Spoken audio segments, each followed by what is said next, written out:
Hello friend, स्वागत है आपका अपने YouTube channel GS study with Sahni में। आज हम इस वीडियो में डिस्कस करेंगे 2016 में हुए आरओ एआरओ के जो प्रारंभिक जो परीक्षा हुई थी, जो प्री एग्ज़ाम हुआ था, उसका क्वेश्चन पेपर इसमें हम देखेंगे। और अगर आपको इसका अगर पीडीएफ चाहिए हो तो आप हमारे टेलीग्राम चैनल को ज्वाइन कर सकते हैं, जिसका लिंक मैंने अपने टेलीग्राम चैनल का लिंक मैंने इसके डिस्क्रिप्शन पे दे दिया है, तो आप उसको ज्वाइन कर सकते हैं। वीडियो को पूरी देखिएगा और चैनल को ज़्यादा से ज़्यादा सब्सक्राइब कीजिएगा और ज़्यादा से ज़्यादा लोगों को इसको शेयर कीजिएगा, क्योंकि हर एक परीक्षा से संबंधित महत्वपूर्ण जो प्रश्न पत्र हैं, जो फैक्ट हैं, उनको हम आगे भी इसी प्रकार से लाते रहेंगे। तो शुरू करते हैं। पेपर का जो पैटर्न रहता है वह एक पार्ट में रहता है इंग्लिश में और सेकंड पार्ट में उसका रहता है हिंदी में। ठीक हो गया, तो हम इसमें हिंदी वाला पार्ट देखेंगे। तो सबसे पहले सामान्य अध्ययन के जो प्रश्न पूछे जाते हैं, सामान्य अध्ययन के ही प्रश्न हम इसमें देखेंगे। और जो रीजनिंग का पैटर्न रहता है 101 से लेके 150 तक का, यानी कि जो 50 प्रश्न रीजनिंग के पूछे जाते हैं, उसको हम नेक्स्ट वीडियो में कवर करेंगे। इस वीडियो में हम 100 प्रश्न, यानी कि जो सामान्य अध्ययन से जो प्रश्न पूछे जाते हैं, उन्हीं प्रश्नों को इसमें क्या करेंगे, शामिल करेंगे। प्रश्न नंबर 1 है, निम्नलिखित में से कौन शरीर में प्रतिरोधक क्षमता विकसित करता है? तो शरीर में जो प्रतिरोधक क्षमता विकसित करता है, यानी कि बीमारियों से लड़ने में जो सक्षम है, वह कौन है? एंटीबॉडीज, यानी कि प्रतिरोधक क्षमता विकसित करती हैं एंटीबॉडीज। ऑप्शन 20 का सही उत्तर हो जाएगा एंटीबॉडीज। प्रश्न नंबर 2 है, निम्नलिखित में से किसके द्वारा स्वाइन फ्लू होता है? तो स्वाइन फ्लू जो होता है वह विषाणु के द्वारा होता है। तो ऑप्शन ए इसका सही उत्तर हो जाएगा, विषाणु के द्वारा क्या होता है, स्वाइन फ्लू होता है। उसके बाद है प्रश्न नंबर 3 है, प्रोटीन का मुख्य तत्व है। तो प्रोटीन का जो मुख्य तत्व है वह है नाइट्रोजन। ऑप्शन 20 का सही उत्तर हो जाएगा, प्रोटीन का मुख्य तत्व क्या हो जाएगा, नाइट्रोजन। उसके बाद प्रश्न नंबर 4 है, ऊष्मागतिकी का प्रथम नियम संरक्षण के किस सिद्धांत से संबंधित है? तो यह संबंधित है ऊर्जा से। ऑप्शन सी इसका सही उत्तर हो जाएगा। उसके बाद है प्रश्न नंबर 5, पर्यावरणीय समस्याओं के कारण किस कीटनाशक का प्रयोग कम किया जाने लगा है? तो इसका जो सही उत्तर हो जाएगा वह हो जाएगा डीडीटी। डीडीटी का क्या है, जो कीटनाशक प्रयोग, इसका क्या किया जा रहा है, कम किया जा रहा है। किसका? डीडीटी का। ऑप्शन 20 का सही उत्तर हो जाएगा। उसके बाद है प्रश्न नंबर 6। प्रश्न नंबर 6 है, निम्नलिखित में से किसके द्वारा पेट्रोल जनित आग को बुझाया जा सकता है? तो जो पेट्रोल में जो आग लगती है उसको जो बुझाया जा सकता है वह बुझाया जा सकता है कार्बन डाइऑक्साइड के द्वारा। ऑप्शन सी इसका सही उत्तर हो जाएगा, क्योंकि जो पेट्रोल होता है अगर रेत में भी वो पड़ेगा तो वहाँ भी आग लग जाती है, पानी में भी लग जाती है, और लकड़ी का बुरादा होता है वो तो स्वाभाविक सी बात है, उससे भी क्या हो जाएगा, आग ही लगेगी। तो कार्बन डाइऑक्साइड से क्या हो जाएगा, पेट्रोल जनित आग क्या हो जाएगी, समाप्त हो जाएगी। क्योंकि आग को जलने के लिए क्या चाहिए, ऑक्सीजन चाहिए होती है। अगर कार्बन डाइऑक्साइड हम वहाँ पर कर दे देते हैं तो उससे क्या हो जाएगा, आग बुझ जाती है। उसके बाद प्रश्न नंबर 7 है, फसल पकने का हार्मोन है। तो फसल पकने का जो हार्मोन है वह है इथाइनिल। ठीक हो गया, ऑप्शन ए इसका सही उत्तर हो जाएगा, इथाइनिल। प्रश्न नंबर 8 है, सूरजमुखी पौधे के बीजों में होता है। तो सूरजमुखी जो है वह पौधे के बीज में होता है। तो इसका जो सही उत्तर हो जाएगा वह हो जाएगा ऑप्शन बी। इसमें क्या होता है, तेल होता है। ठीक हो गया, यानी कि जो सूरजमुखी का जो बीज होता है उससे क्या निकाला जाता है, तेल निकाला जाता है। तो ऑप्शन 20 का सही उत्तर हो जाएगा। उसके बाद है प्रश्न नंबर 9। प्रश्न नंबर 9 है, पारसेक मात्रक है। तो पारसेक जो मात्रक है वह किसका है, दूरी का मात्रक है। क्या? पारसेक। ऑप्शन ए इसका सही उत्तर हो जाएगा। प्रश्न नंबर 10 है, चार्ल्स बेबेज द्वारा डिजाइन किया गया प्रथम यांत्रिक कंप्यूटर कहलाता था। तो यह कहलाता था, ऑप्शन 20 का सही उत्तर हो जाएगा, एनालिटिकल इंजन को क्या कहला जाता था, प्रथम यांत्रिक कंप्यूटर कहा जाता था। उसके बाद है, निम्नलिखित में से कौन सा नॉन वॉलेटाइल स्मृति का उदाहरण है? तो नॉन वॉलेटाइल स्मृति का जो उदाहरण है वह है ROM रोम। ऑप्शन सी इसका सही उत्तर हो जाएगा। किसका? ऑप्शन प्रश्न नंबर 11 का ऑप्शन सी नॉन वोलेटाइल स्मृति जो होगी ROM रोम होगी, ऑप्शन सी इसका सही उत्तर हो जाएगा। उसके बाद है प्रश्न नंबर 12, डिजिटल सिग्नल को एनालॉग सिग्नल में परिवर्तन करने की युक्ति है। तो डिजिटल जो सिग्नल होते हैं इनको एनालॉग सिग्नल में परिवर्तन करने की जो इकाई होती है वह होती है मॉडेम, ऑप्शन ए इसका सही उत्तर हो जाएगा। मॉडेम क्या हो जाएगी, डिजिटल सिग्नल को एनालॉग सिग्नल में परिवर्तित करेगी। उसके बाद प्रश्न नंबर 13 है, निम्नलिखित में से कौन सा अति शक्तिशाली प्रकार का कंप्यूटर है। तो इसका जो सही उत्तर हो जाएगा वह हो जाएगा ऑप्शन बी सुपर कंप्यूटर। उसके बाद प्रश्न नंबर 14, प्रश्न नंबर 14 है, डेटाबेस को मैनेज करने के लिए इसमें से किसका प्रयोग किया जाता है। तो डेटाबेस को मैनेज करने के लिए जो प्रयोग किया जाता है वह किया जाता है DBMS का, ऑप्शन सी इसका सही उत्तर हो जाएगा। फिर उसके बाद है प्रश्न नंबर 15, प्रश्न नंबर 15 है, पेंटियम शब्द संबंधित है। तो पेंटियम शब्द का जो संबंध है वह है ऑप्शन सी माइक्रो प्रोसेसर से, ठीक हो गया, ऑप्शन सी इसका सही उत्तर हो जाएगा। उसके बाद है प्रश्न नंबर 16, प्रश्न नंबर 16 है, किस तरह का प्रक्रम छोटी फाइल बनाता है जिसका इंटरनेट पर स्थानांतरण तीव्र होता है। तो इसका जो सही उत्तर हो जाएगा वह हो जाएगा कंप्रेशन, ऑप्शन ए इसका सही उत्तर हो जाएगा। यह क्या करता है, छोटी फाइल बनाता है और इसका इंटरनेट पर स्थानांतरण तीव्र होता है। उसके बाद है प्रश्न नंबर 17, प्रश्न नंबर 17 है, ALU का तात्पर्य है। तो ALU का तात्पर्य होता है arithmetic and logical unit, option D इसका सही उत्तर हो जाएगा। अर्थमेटिक एंड लॉजिकल यूनिट किसका, ALU का फुल फॉर्म हो जाएगा। उसके बाद प्रश्न नंबर 18, प्रश्न नंबर 18 है, निम्नलिखित में से कौन इनपुट डिवाइस नहीं है। तो इसमें से जो इनपुट डिवाइस नहीं है वह नहीं है क्या, VDU, ऑप्शन डी इसका सही उत्तर हो जाएगा। इनकी इनपुट जो डिवाइस है वह कौन कौन सी है, माउस भी है, लाइन पेन भी है और कीबोर्ड भी है, लेकिन VDU जो है वह इनपुट डिवाइस नहीं है।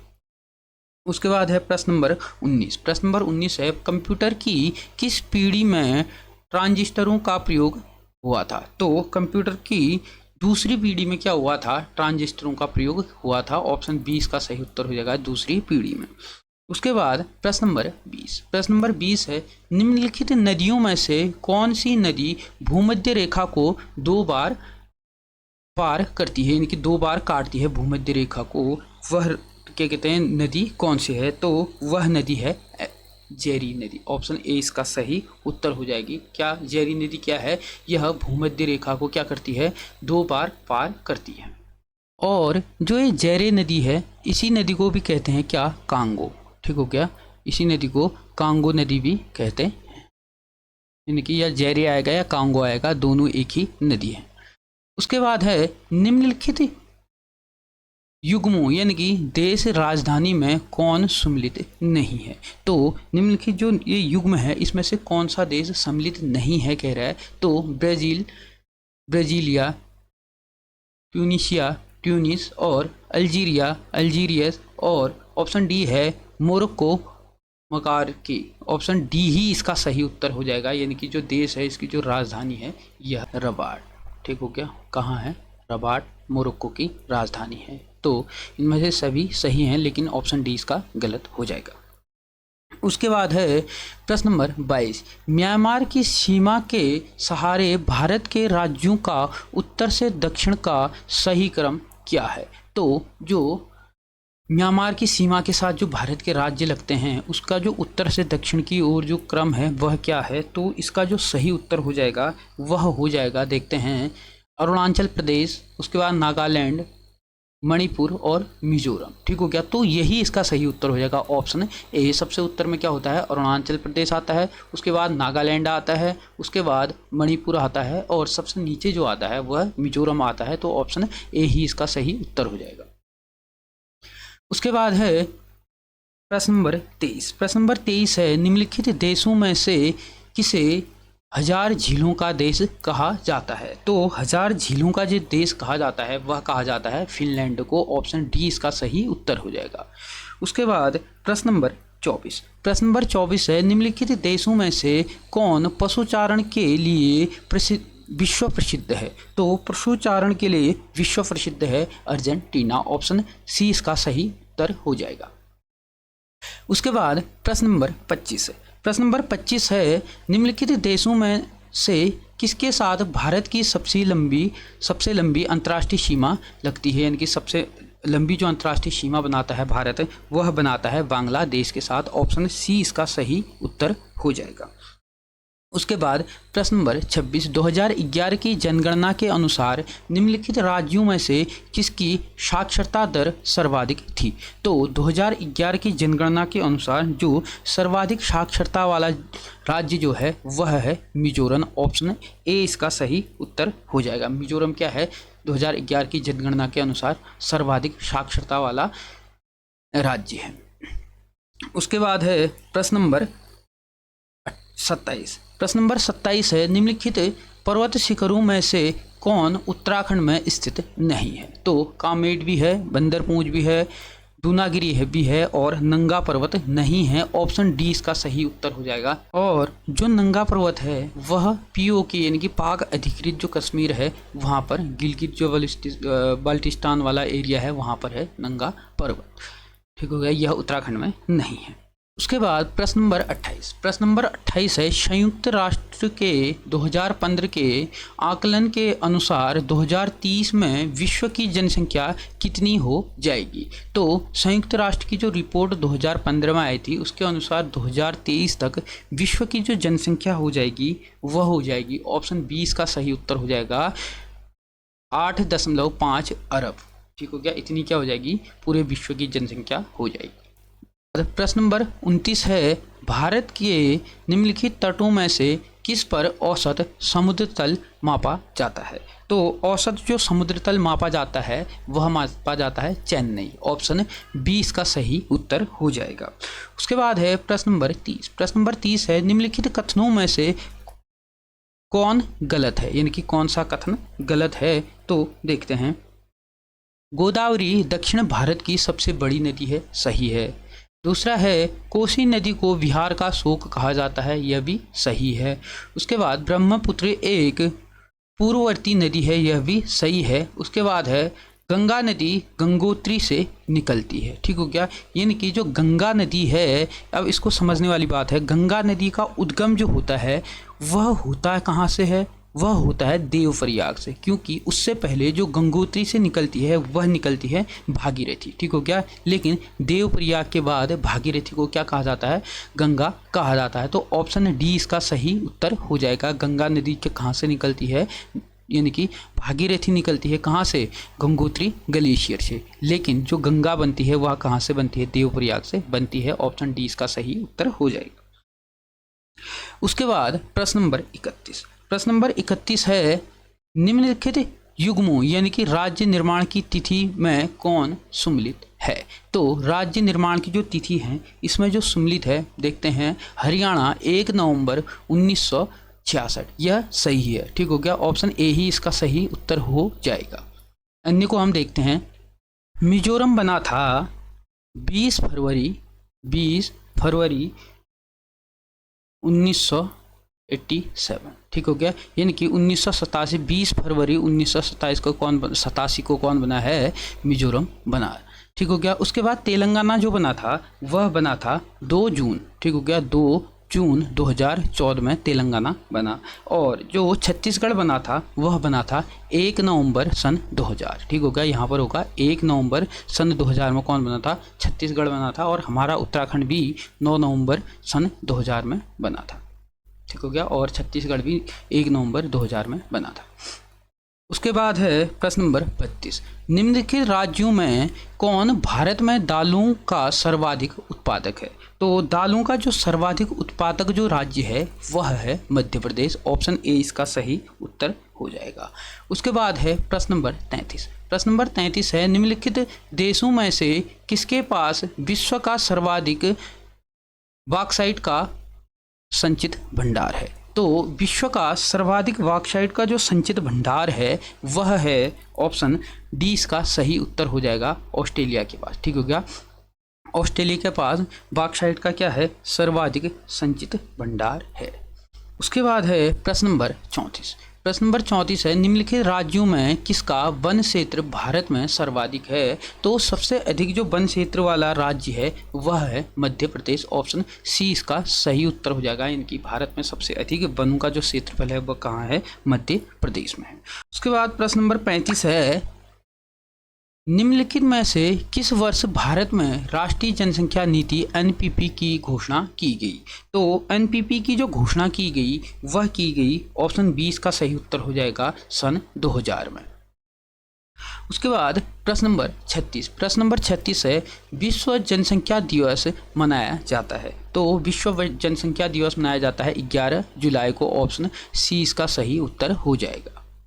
उसके बाद प्रश्न नंबर 37। प्रश्न नंबर 37 है, पलायन का गतिशीलता संक्रमण मॉडल किसने प्रतिपादित किया था? तो पलायन का गतिशील संक्रमण मॉडल जो प्रतिपादित किया था वह किया था ऑप्शन डी, इसका सही उत्तर हो जाएगा जेलिंस्की के द्वारा। प्रश्न नंबर 38 है, निम्नलिखित युग्मों में से कौन सुमेलित नहीं है? थारू उत्तर प्रदेश सही है, गद्दी हिमाचल प्रदेश यह भी सही है, पोयक केरल, यह केरल ना होकर के कहाँ है, नागालैंड में है, तो सुमेलित नहीं है कह रहा। ऑप्शन सी इसका सही उत्तर हो जाएगा। और डोडा जो है वो तमिलनाडु में है, यह भी क्या है, सही है, तो इसका सही उत्तर हो जाएगा जो सुमेलित नहीं है ऑप्शन सी। उसके बाद प्रश्न नंबर 39। प्रश्न नंबर 39 है, 2011 की जनगणना के अनुसार भारत के निम्नलिखित राज्यों में किसमें सर्वाधिक लिंगानुपात यानी कि यौन अनुपात था? तो सर्वाधिक लिंगानुपात वाला जो राज्य है वह है केरल। ऑप्शन 20 का सही उत्तर हो जाएगा। बाद है प्रश्न नंबर 40। प्रश्न नंबर 40 है, निम्नलिखित में से किसे नगर का हृदय कहा जाता है? तो नगर का हृदय जो कहा जाता है केंद्रीय व्यापारिक क्षेत्र को यानी कि जिला जो होता है उसको कहा जाता है नगर का हृदय। ऑप्शन ए इसका सही उत्तर हो जाएगा। उसके बाद प्रश्न नंबर 41। प्रश्न नंबर 41 है, भारतीय नगरों का कार्यात्मक वर्गीकरण किसने किया था? तो भारतीय नगरों का कार्यात्मक वर्गीकरण जो किया था वह किया था ऑप्शन सी इसका सही उत्तर हो जाएगा अशोक मित्रा के द्वारा क्या किया गया था, कार्यात्मक वर्गीकरण किया गया था। उसके बाद है प्रश्न नंबर 42। प्रश्न नंबर 42 है, बाल कल्याण के लिए राष्ट्रीय पुरस्कार संस्थापित किया गया था? तो राष्ट्रीय पुरस्कार जो संस्थापित किया गया था वह किया गया था ऑप्शन 20 का सही उत्तर हो जाएगा सन 1979 में क्या किया गया था, बाल पुरस्कार यानी कि बाल कल्याण के लिए राष्ट्रीय पुरस्कार संस्थापित किया गया था। उसके बाद है प्रश्न नंबर 43। प्रश्न नंबर 43 है, परितंत्र इकोसिस्टम शब्द का प्रथम प्रयोग 1935 में किसके द्वारा किया गया था? तो इसका जो प्रयोग सबसे पहले परितंत्र का जो इको सिस्टम शब्द का जो प्रयोग सबसे पहले किया गया था वह किया गया था ऑप्शन सी इसका सही उत्तर हो जाएगा ट्रांसले के द्वारा किया गया था।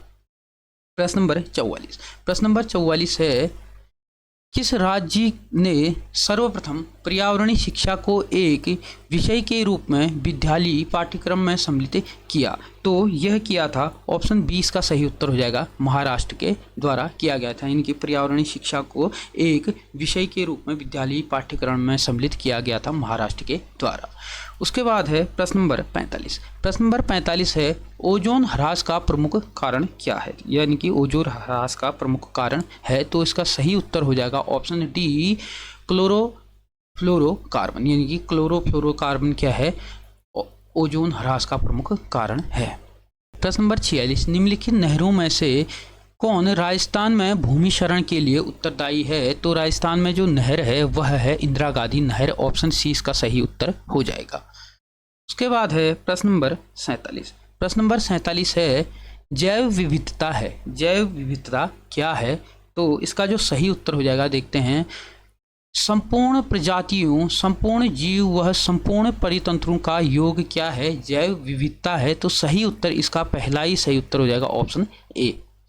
उसके बाद है प्रश्न नंबर 48। प्रश्न नंबर 48 है, निम्नलिखित में से अम्ल वर्षा के लिए कौन उत्तरदायी है? तो अम्ल वर्षा के लिए उत्तरदायी होता है ऑप्शन सी इसका सही उत्तर हो जाएगा सल्फर डाइऑक्साइड तथा नाइट्रोजन ऑक्साइड क्या होता है, अम्लीय वर्षा के लिए क्या होता है, उत्तरदायी होता है। तो ऑप्शन सी इसका सही उत्तर हो जाएगा। हम इसमें ऑप्शन ही ऑप्शन को देखेंगे, क्योंकि सभी अगर ऑप्शन को पढ़ेंगे तो इसमें क्या हो जाएगी, वीडियो काफ़ी लंबी हो जाएगी। उसके बाद है प्रश्न नंबर 49, दिए गए कूट से निम्नलिखित को सुमेलित कीजिए। तो सुमेलित करते हैं मेगार्थम, ठीक हो गया, मेगार्थम। तो इसका सही हो जाएगा ऑप्शन दूसरा, ठीक हो गया, भूमध्य रेखा प्रदेश।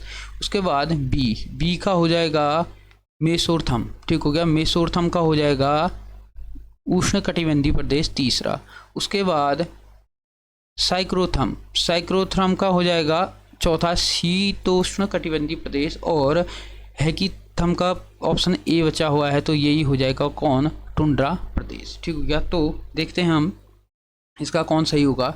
तो पहले का हो गया दूसरा, पहले का दूसरा, ठीक हो गया, इसी में है। अगर हमें ऐसे प्रश्न जहाँ पे आते हैं, अगर एक या दो भी अगर उसमें आ रहे हैं तो अन्य अपने आप ही बन जाते हैं, क्योंकि हम ऑप्शन के हिसाब से इसमें कर लेते हैं। तो इसका सही उत्तर हो जाएगा ऑप्शन डी, इसका सही उत्तर हो जाएगा। उसके बाद है प्रश्न नंबर 50, उद्यमशीलता के प्रोत्साहन हेतु केंद्र सरकार की स्टैंड अप इंडिया योजना निम्नलिखित में से किससे संबंधित है। तो संबंधित है कह रहा है अनुसूचित जाति और जनजाति एवं महिलाओं से, इसका क्या है, स्टैंड अप इंडिया योजना का संबंध है। तो ऑप्शन 20 का क्या हो जाएगा, सही उत्तर हो जाएगा। उसके बाद हम देखते हैं प्रश्न नंबर 52, प्रश्न नंबर 51। प्रश्न नंबर 51 देखते हैं, भारत की प्रथम बुलेट ट्रेन 2024 तक निम्नलिखित में से किस मार्ग पर दौड़ेगी। तो 2024 तक जो बुलेट ट्रेन दौड़ेगी वह दौड़ेगी अहमदाबाद से मुंबई वाले मार्ग पर। ऑप्शन सी इसका सही क्या हो जाएगा, उत्तर हो जाएगा। उसके बाद है प्रश्न नंबर 52, निम्नलिखित राज्य में से किस भारतीय राज्य को जैविक खेती करने का प्रथम राज्य घोषित किया गया है। यानी कि जैविक कृषि करने वाला प्रथम राज्य जो घोषित किया गया है वह किया गया है। ऑप्शन 20 का सही उत्तर हो जाएगा सिक्किम को, ठीक हो गया। सिक्किम क्या कर रहा है, जैविक खेती करने वाला पहला राज्य बन गया है। बाद है प्रश्न नंबर 53, फरवरी 2016 में किसने टेस्ट क्रिकेट के इतिहास में सबसे तेज शतक बनाने का विश्व रिकॉर्ड बनाया, ठीक हो गया। तो सबसे तेज शतक बनाने का जो विश्व रिकॉर्ड 2016 में जो बनाया था, उस समय का एक करंट अफेयर का प्रश्न है, तो वह बनाया था। ऑप्शन सी इसका सही उत्तर हो जाएगा ब्रेंडम मैकुलम के द्वारा। ऑप्शन सी इसका सही उत्तर हो जाएगा। उसके बाद है प्रश्न नंबर 54। प्रश्न नंबर 54 है, बहु अरब डॉलर परियोजना तापी जो दिसंबर 2015 में प्रारंभ हुई संबंधित है। तो इसका जो संबंध है, ऑप्शन ए इसका सही उत्तर था प्राकृतिक गैस से, ठीक हो गया। उस समय का यह क्या है, करंट अफेयर का प्रश्न है।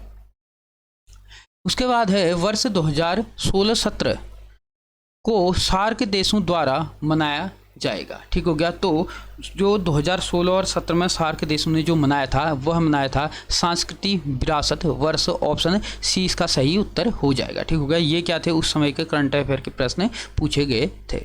उसके बाद है प्रश्न नंबर 56। प्रश्न नंबर 56 है, आंग सान सू की म्यांमार की राष्ट्रपति के रूप में शपथ ग्रहण नहीं कर पाई, क्योंकि, ठीक हो गया, क्यों नहीं कर पाई। तो इसका सही उत्तर हो जाएगा उसके पुत्र ब्रिटिश नागरिक हैं, ठीक हो गया। इस कारण से क्या है, उसने वहाँ पर जो राष्ट्रपति की जो शपथ है वह शपथ नहीं ले पाई थी। तो ऑप्शन डी इसका सही उत्तर हो जाएगा। क्या प्रश्न नंबर 57 है, फरवरी 2016 में किस वायरस के कारण विश्व स्वास्थ्य संगठन ने अंतर्राष्ट्रीय सार्वजनिक स्वास्थ्य आपात स्थिति की घोषणा की थी। तो यह वायरस उस टाइम कौन सा था, जीका वायरस। ऑप्शन ए इसका सही उत्तर हो जाएगा। उसके बाद है प्रश्न नंबर 58, कौन से दो यूरोपीय शहर क्रमशः नवंबर 2015 तथा मार्च 2016 में आईएस के आतंकी हमलों के शिकार हुए थे। तो आईएसआई के आतंकी हमलों के जो शिकार हुए थे वह हुए थे। ऑप्शन 20 का सही उत्तर हो जाएगा पेरिस और ब्रुसेल्स।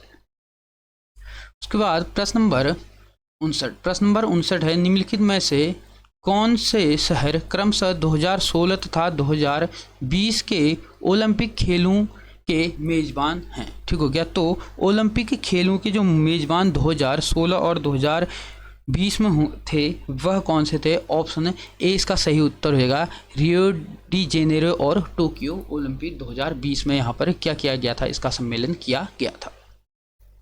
उसके बाद प्रश्न नंबर 60। प्रश्न नंबर 60 है 2014-15 की अवधि में किस राज्य की प्रति व्यक्ति आय सर्वाधिक थी। तो 2014-15 यानी कि उस टाइम का क्या था, एक करंट अफेयर पूछा गया है। तो इसकी जो प्रति व्यक्ति आय, जो सर्वाधिक प्रति व्यक्ति आय वाला जो राज्य था वह था हरियाणा। ऑप्शन 20 का सही उत्तर हो जाएगा।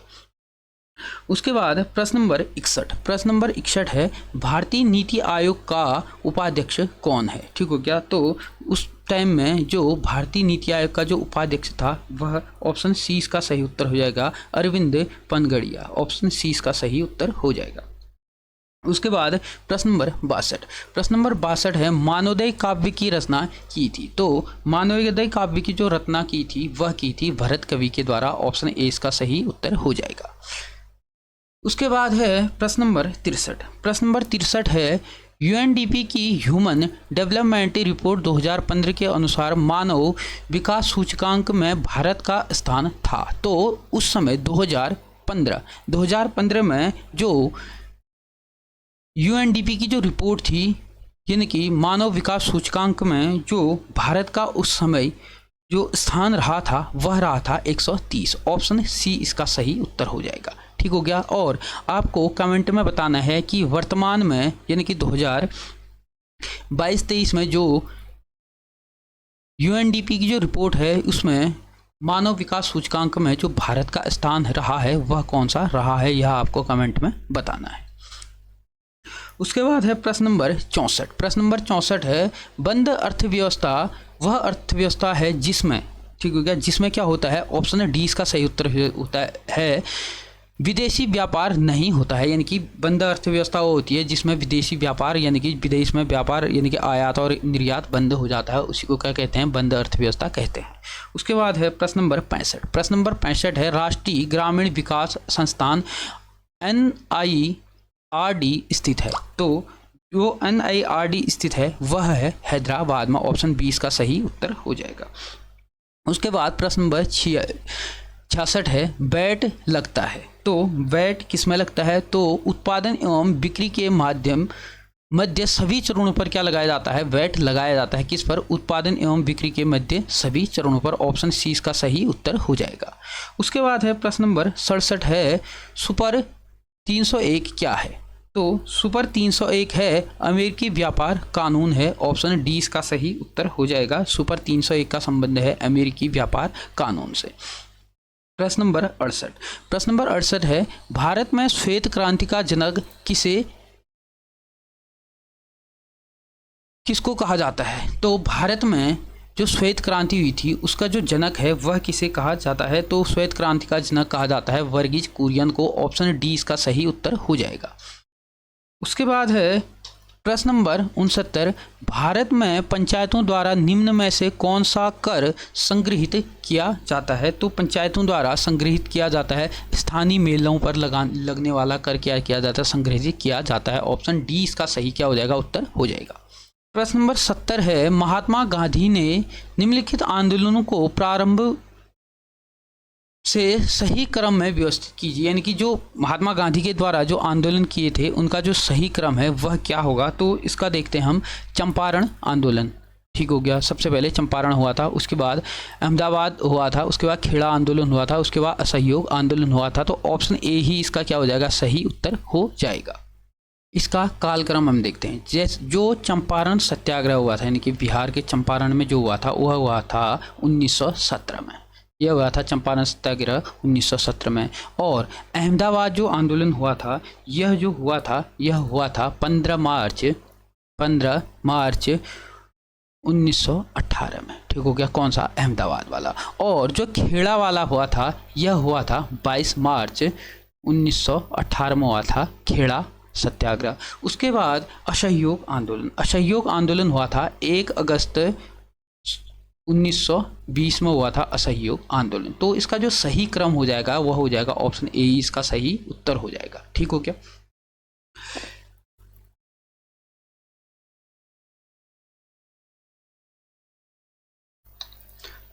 उसके बाद प्रश्न नंबर 71। प्रश्न नंबर 71 है प्राचीन भारत में संगम क्या था। तो प्राचीन भारत में जो संगम था वह था तमिल कवियों का एक संघ या मंडल, यह था ऑप्शन ए इसका सही उत्तर हो जाएगा। उसके बाद है प्रश्न नंबर 72। प्रश्न नंबर 72 है खजुराहो मंदिर किसने बनवाया? ठीक हो गया। तो जो खजुराहो के मंदिर थे यह बनाए थे चंदेल राजाओं के द्वारा, ऑप्शन सी इसका सही उत्तर हो जाएगा। उसके बाद है प्रश्न नंबर 73। साबरमती आश्रम का वास्तविक नाम क्या था? तो साबरमती आश्रम का जो वास्तविक नाम था वह था सत्याग्रह आश्रम, ऑप्शन बी इसका सही उत्तर हो जाएगा। उसके बाद है प्रश्न नंबर 74। प्रश्न नंबर 74 है 1906 से 1920 के मध्य मोहम्मद अली जिन्ना की भूमिका भारत के स्वतंत्रता संघर्ष यानी कि संग्राम में थी। ठीक है क्या? किस प्रकार की उसकी जो भूमिका थी वह क्या थी? तो इसका जो सही उत्तर हो जाएगा राष्ट्रवादी एवं धर्मनिरपेक्ष की उसकी भूमिका थी। कब तक? 1906 से लेके 1920 तक। ठीक हो गया। उसके बाद उनने क्या किया था? उसका बाद उसका जो संघर्ष था, उनका जो मांगे थी वह अलग राष्ट्र के लिए होनी शुरू हो गई थी।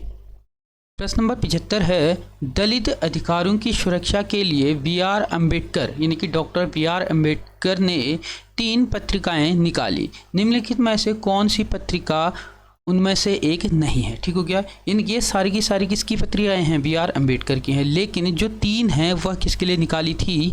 दलित अधिकारों की सुरक्षा के लिए निकाली थी। कौन सी? एक तो निकाली थी मूक नायक, बहिष्कृत भारत, बहिष्कृत समाज और क्वालिटी जनता। ठीक हो गया। तो ये सारी की सारी निकाली तो बी.आर. अम्बेडकर की थी, लेकिन जो दलित अधिकारों की सुरक्षा के लिए निकाली थी वह कौन सी? मूक नायक, बहिष्कृत भारत और क्वालिटी जनता निकाली थी, लेकिन बहिष्कृत समाज नहीं निकाला था। ऑप्शन सी इसका सही उत्तर हो जाएगा। उसके बाद है प्रश्न नंबर 76।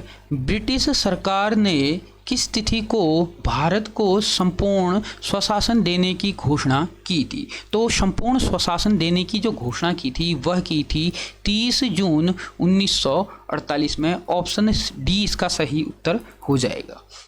उसके बाद है वह सुल्तान जिसने प्रथम बार हिंदू धर्म ग्रंथों का फारसी भाषा में अनुवाद कराने का कार्य प्रारंभ किया था, वह कौन था? तो इसका सही उत्तर हो जाएगा फिरोज शाह तुगलक, ऑप्शन डी इसका सही उत्तर हो जाएगा। उसके बाद है प्रश्न नंबर 78। अकबर के शासनकाल में सबसे बड़ी स्वर्ण मुद्रा कौन सी थी? तो सबसे बड़ी जो स्वर्ण मुद्रा थी अकबर के शासनकाल में वह थी, ऑप्शन सी इसका सही उत्तर हो जाएगा, शहंशाह। ठीक हो गया। शहंशाह क्या थी? सबसे बड़ी स्वर्ण मुद्रा हुआ करती थी। उसके बाद है प्रश्न नंबर 79। ठीक हो गया। प्रश्न नंबर 79 है भारतीयों के लिए सिल्क मार्ग किसने प्रारंभ किया था? तो भारतीयों के लिए जो सिल्क मार्ग, रेशम मार्ग जो प्रारंभ किया था वह किया था कनिष्क के द्वारा। ऑप्शन ए इसका सही उत्तर हो जाएगा। प्रश्न नंबर 80 है स्वतंत्रता के पश्चात प्रिवी पर्स किससे संबंधित था? तो स्वतंत्रता के पश्चात जो प्रिवी पर्स था उसका जो संबंध था वह था पूर्व राज से। ऑप्शन बी इसका सही उत्तर हो जाएगा।